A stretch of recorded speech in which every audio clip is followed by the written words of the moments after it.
Seguro alguna vez has escuchado la palabra nicho, pero ¿qué es un nicho? Muchas veces el lenguaje da lugar a diferentes interpretaciones. A la palabra nicho se le conoce en otros lugares como un hueco en una pared o muro, en el cual se posan estatuas, imágenes o adornos. También tiene una definición diferente en un ámbito económico. Pero, si hablamos en términos de biología, ¿qué es un nicho ecológico? Y si recuerdas tus clases de biología, ¿por qué se dice que no es lo mismo que un hábitat? Entonces, ¿qué es un nicho ecológico? Aún la definición de nicho es muy controvertida, pues han aparecido a través de la historia varios autores que dan su punto de vista. Entre los más destacados encontramos a Joseph Greener, quien dice que un nicho es la manera en la que el medio ambiente regula la distribución de las especies, es decir, limita el espacio en el que pueden moverse. Por ejemplo, un pez se verá limitado por un ambiente acuático debido a las condiciones que éste ofrece para su supervivencia. Por lo tanto, no puede salir de este a un medio terrestre, ya que es completamente diferente a las condiciones que requiere. En pocas palabras, los individuos se ven limitados a habitar estos ambientes. Por esta razón, para Grinnell, el nicho es una característica del ambiente y no de las especies, por lo que puede confundirse con el concepto de hábitat.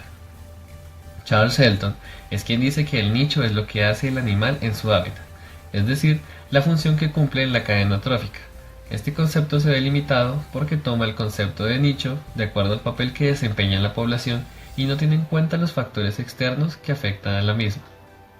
Y por último, el concepto de nicho más divulgado es el propuesto por Hutchinson, que dice: el nicho es la suma de todas las variables ambientales que actúan sobre un organismo.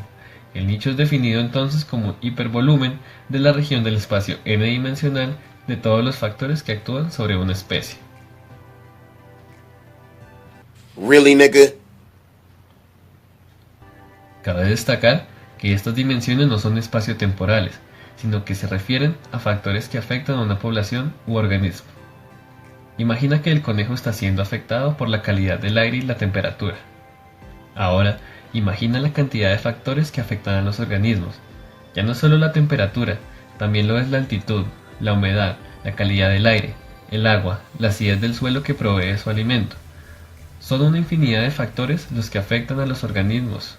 Eso es un nicho.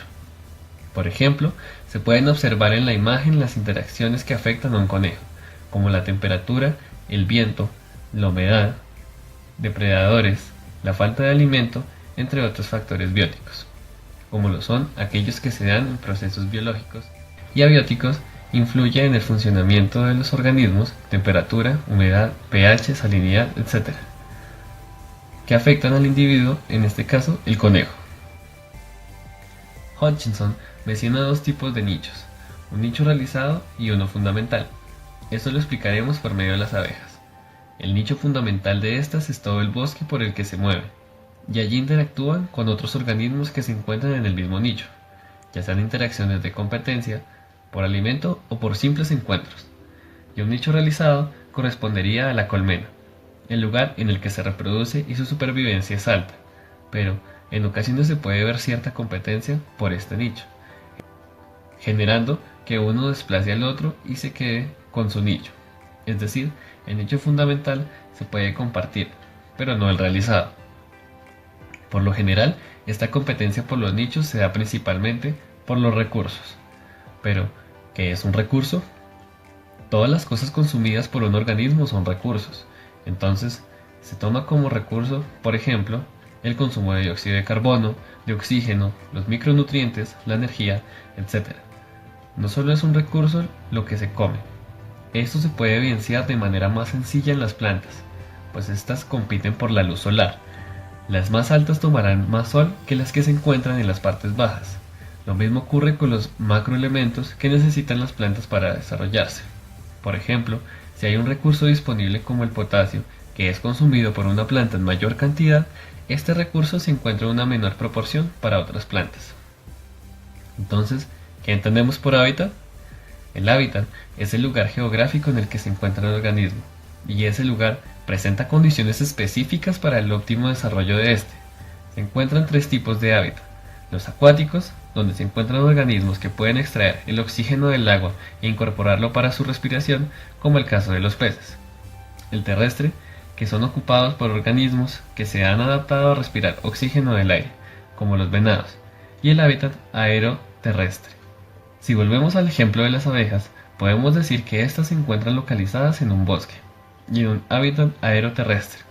En conclusión, el hábitat se diferencia del nicho ecológico porque el hábitat hace referencia al lugar donde vive un individuo y que éste tiene ciertas condiciones que le permiten sobrevivir. El nicho hace referencia a los requerimientos y relaciones entre el individuo y su ambiente que le permiten mejorar su capacidad de reproducirse y sobrevivir. Así que si quieres identificar cuando alguien habla de un hábitat o de un nicho, hay unas preguntas que te pueden guiar. Por ejemplo, para diferenciar hábitat, te puedes preguntar: ¿de dónde provienes? ¿Cuál es tu ubicación? Con esto, se puede ver que estas preguntas hacen referencia a la locación en la que se encuentra el organismo y no a la función que cumple en este. Y para diferenciar nicho ecológico, ¿qué haces? ¿Qué comes? Estas dos últimas hacen referencia al papel que cumple el organismo en esta localización. Así que la próxima vez que te pregunten qué es nicho y qué es hábitat, sabrás responder. Espero te haya gustado este video y te sea muy útil.